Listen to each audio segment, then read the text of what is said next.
Let's get straight to Wuhan then, and Dr.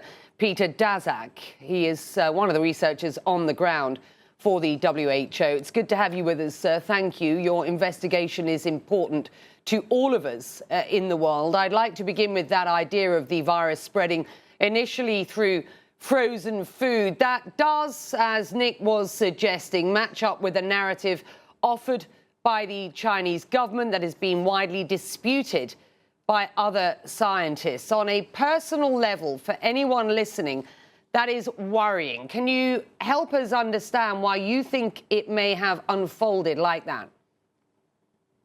Well, we're talking about something very different right now than, a package of frozen fish from somewhere else in the world. We're talking about the origins of SARS-CoV-2, the COVID outbreak, in a market in Wuhan, the likely center of it, the early spreading of that outbreak. And what we see there when we visit that market is a place that sold a lot of frozen products, not just the typical things we would buy in the supermarket, but also frozen animal products from animal farms in Southeast Asia and inside China.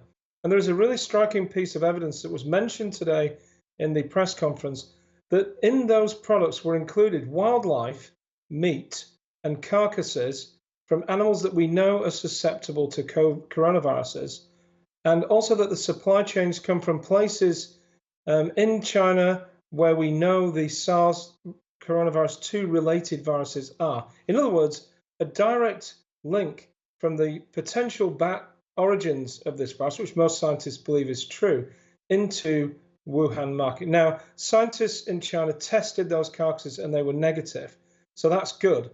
But we don't know what else was there. We don't really know if there were live animals there. So there's no evidence of that, but we don't know. And we don't know how many of these animals were part of that frozen market or even other types of meat.